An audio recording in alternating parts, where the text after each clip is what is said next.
제가 촬영에도 협조해 주시면 고맙겠습니다. 손을 흔들어 주세요. 손을 흔들어 주시기 바랍니다.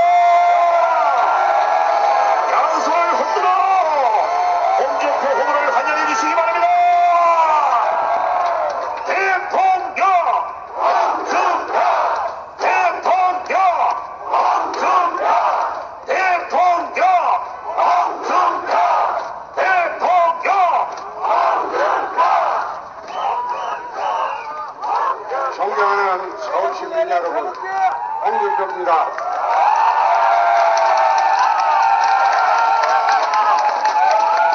제가 자식을 키우기 때문에 저도 문 후보 아들 그 채용비리 문제는 여태 한마디도 안 했습니다. 저도 자식을 키우고 있기 때문에 2006년도에 제가 환경노동위원장을 했습니다. 그래서 한국고용정보원에 권재철 원장이 있을 때 내가 국정감사를 갔습니다. 그때 가가지고 아들의 채용비리를 여야 의원들이 따지고 들길래 내가 그런 이야기를 했어요. 그 아들 문제인데 너무 그러지 마라. 이해창 총재 때 경력 비리가 없었는데 그렇게 모질게 할 때 내가 참 보기 안 좋더라. 그 이야기 하지 말라고 그랬어. 여태 내 언론이나 신문이나 방송에서 아들 채용비리 문제를 할 때 내가 그 한마디도 안 했습니다.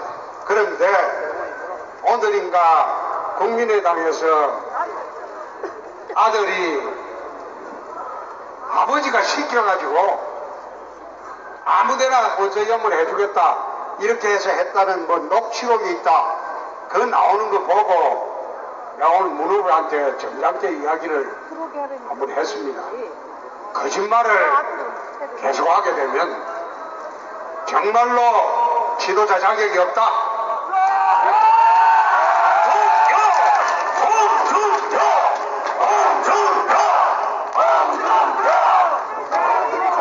대통령은 잘못이 있을 수가 있습니다.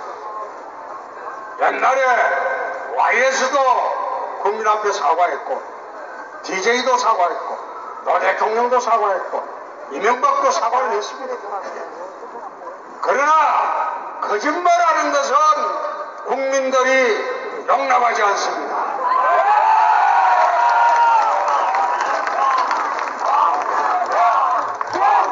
이제라도 우리나라 청년들이 얼마나 취업 절벽에 있습니까?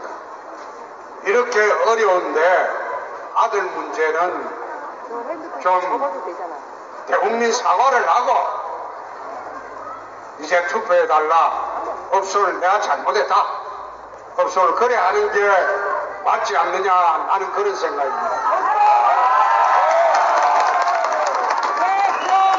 오늘 양화대교 위에 젊은 청년이 한 사람이 올라갔어요.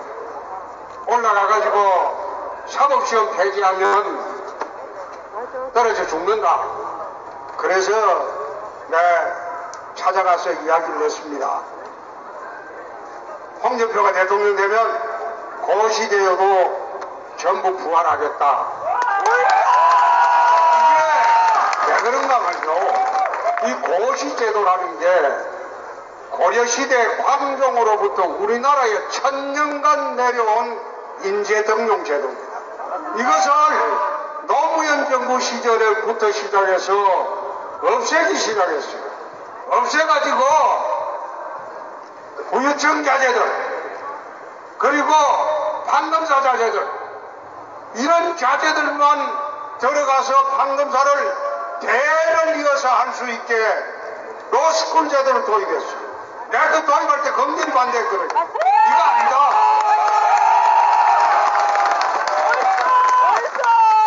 저 같은 경우에는 진짜 맞는 얘기. 저희 아버지는 돌아가시기 직전까지 현대조선소에 야간 경비원을 냈어요. 그때 일당 800원 받았습니다. 그거 갖고 우리 가족이 74년도 울산에서 먹고 살았습니다. 그렇게 힘들게 살았어도 꿈을 갖고 내 살았습니다.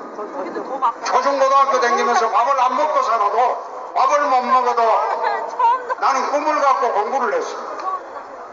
이거라도 해야지 내가 살 길이 열린다. 우리 어머니 같은 경우에는 까막눈입니다. 그걸 몰라요. 그런 부모님을 모시고 살아도 바르게 살고 열심히 노력하면 성공할 수 있는 사회가 대한민국입니다.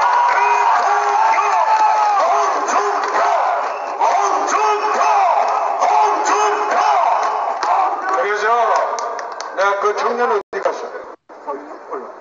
예. 야마정에 올라갔다가 어제 아마 사시제도 사법시험제도 전체 안 해주면 안 내려간다고 했는데 오늘 낮에 내 찾아가서 내려오느라 내가 되면 도시제도 다 구합니다.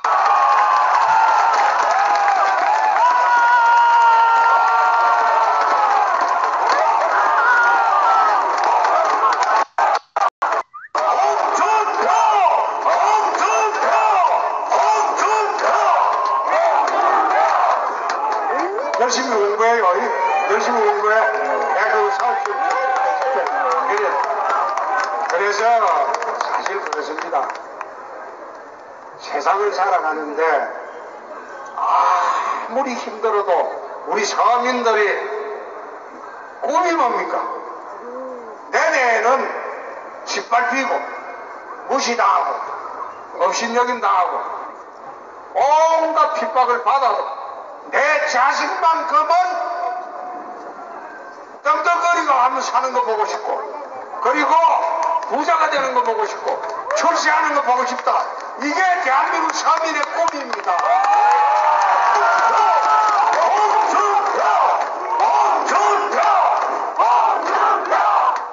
그런데 한국 사회가 이런 희망의 사다리를 다 걷어치우고 있어요.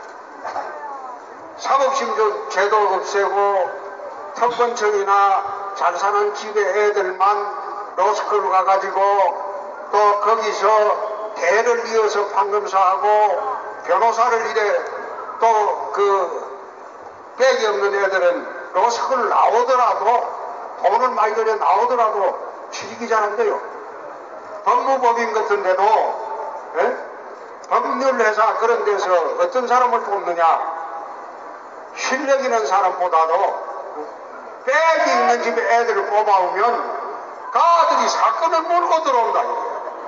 그래서 지금 공부를 잘해도 판검사 되기 어려워요. 신분의 대물림 현상을 돈만 상속하는 게 아니라 신분까지 상속하는 그런 사회로 한국 사회가 가고 있다 이 말이에요. 이거는 묻지 않습니다. 자, 행정고시도 없앤다고. 죽으라고 공부해가지고 자기 실력으로 어떻게 한번 공무원 내보려고 해도 그걸 없애고 스펙 좋은 애들, 돈 많은 집에 애들 불러가지고 자기 부모 역량으로 스펙 좋은 애들 덕채하겠다고 하고 외무고시 같은 경우도 한번 봅시다. 외교 아카데미 만들어가지고 밖에 나가서 영어 잘하고 독일어 잘하고 프랑스어 잘하고 이런 스펙 좋은 애들 덕채해가지고 외교관 만들고 옛날처럼요 자기가 공부해가지고 외교관 될 길도 막혀 있습니다. 어떻게 한국 사회가 가진 자의 사회만 이렇게 가느냐 이 말이에요. 나는 믿어 놓지 않다고 생각합니다. 홍준표!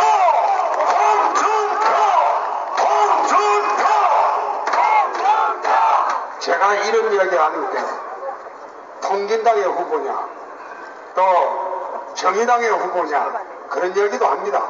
그런 이야기를 하는데 저는 이 땅의 보수 정당의 적통 정당의 후보가 됐어요.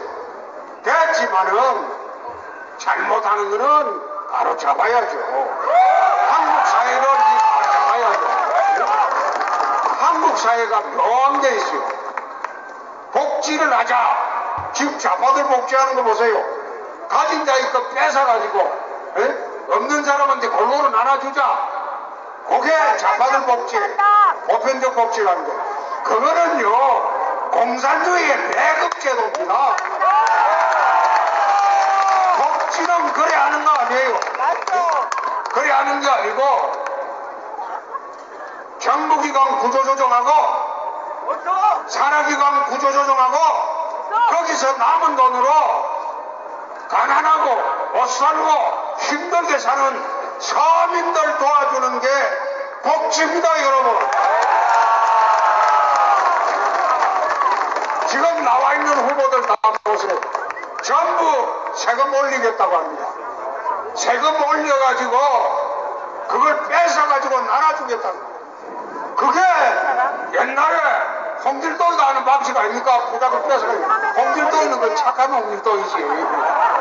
그런데 얘들은 나쁜 놈 홍길동이야 하는 게. 이래가지고 아니 나는 어렵고 정말 힘들게 살아도 나 부자 정오하지 않습니까? 부자들 내가 여기가 TV 토론하면서 재벌들 정오해 살길래 내가 물어봤어요. 나는 이렇게 째지게 가난하고 죽을 고생을 하며 살아도 난 재벌이 참 부럽더라. 얼마나 부러워요. 돈이 그래 많으니까.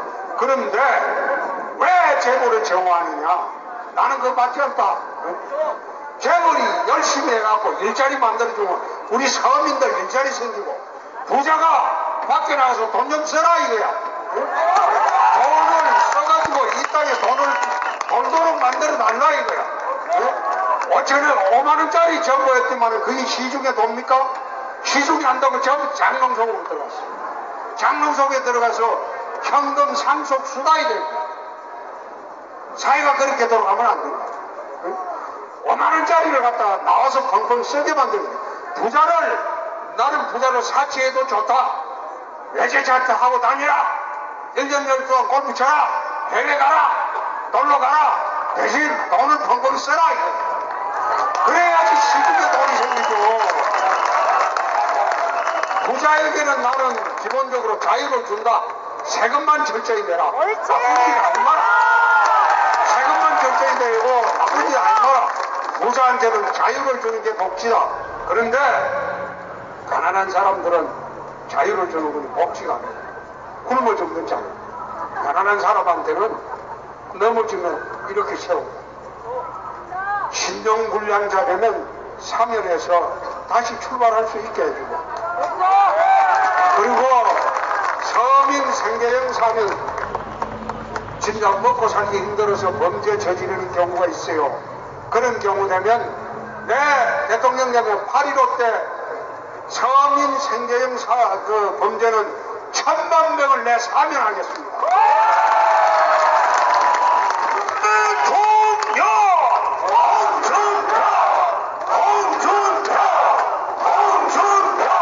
제가 경남지사를 하면서 내 대학 동기 중에 은행에 다니다가 어렵게 돼가지고 자영업 하다가 망해가 어렵게 돼가지고 부인이 파출부로 나가요. 몇 년 전부터.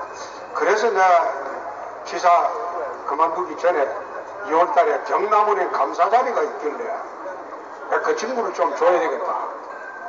옛날에 저하고 같이 하수받은 친구입니다.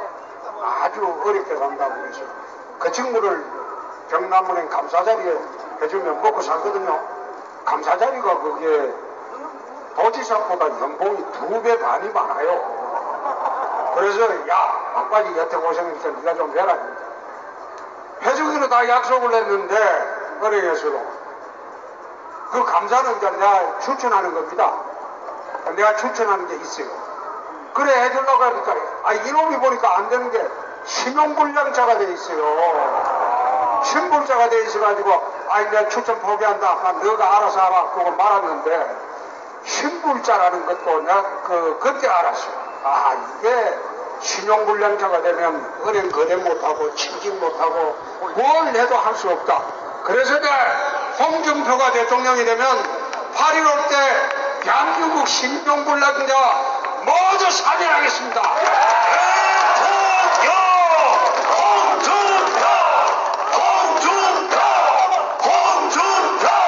자, 신청하시니까 내 청년 일자리 이야기를 좀.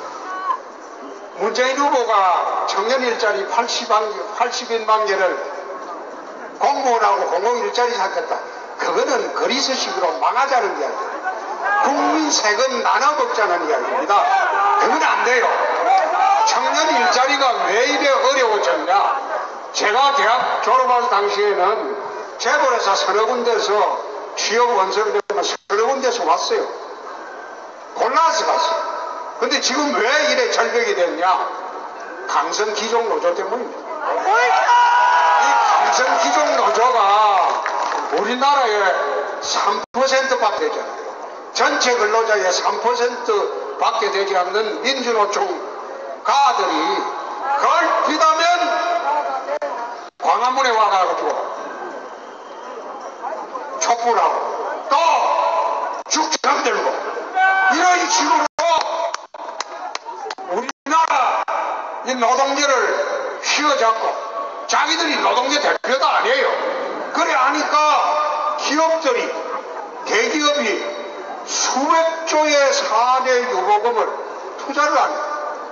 딱 쌓아놓고 투자를 하면 가들 좋은 일 시킵니다. 걔들 보면 울산에 가보면 어느 회사에 가들 평균 연봉이 도지사 연봉하고 똑같아요. 1억이에요. 1억 연봉이. 도지사 연봉이 1억밖에 안 됩니다. 1억 정도 되는데 근로자 평균 임금이 도지사 연봉하고 똑같아요. 그런데도 불구하고 매년 스트라이크를 해요.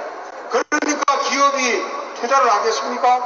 투자를 안 하고 청년 일자리가 점점 없어지고. 자, 그럼 기업이 투자를 안 하면 어디로 가냐? 해외를. 지금 해외 나가 있는 대한민국 기업이 2만 개가 됩니다. 해외에서 일자리 만드는 게 340만 개 일자리를 만들어놨어요. 근데 그 나가 있는 기업이 절반만 돌아와도 대한민국의 일자리가 몇 개 생깁니까? 150만 개. 그런데 그렇게 할 생각은 안 하고 또 다른 후보들 특히 문재인 후보나 뭐 철수는 내 철이 없다고 보니까 노는 게 어린애 됐다고 보니까 내 이야기 안 하겠습니다. 그 가만히 쳐다보면 법인세 높이자고 그래요. 그럼 우리나라 기업 삼성도 싱가포르로 가버립니다. 싱가포르로 가버립니다. 미국이 법인세 35%에서 15%로 세계 최저로 낮췄어요. 이제 모든 기업이 미국으로 들어갑니다. 미국으로 들어가면 우리나라 삼성도 한국에 있을 필요가 없어요. 한국에 왜 있습니까? 법인세 높여가지고 돈 뜯어먹으려고만 하고 매일 스트라이크 해가지고 지금도 못하게 하는 이 나라에서 왜 걔들이 노조편을 듭니까? 그거는요, 그 얹혀가지고 정치를 해왔기 때문에 아마 한국 정치인들 중에서 민주노총 잡겠다, 정교조 잡겠다, 전국 세력 잡겠다 하는 사람은 나밖에 없습니다.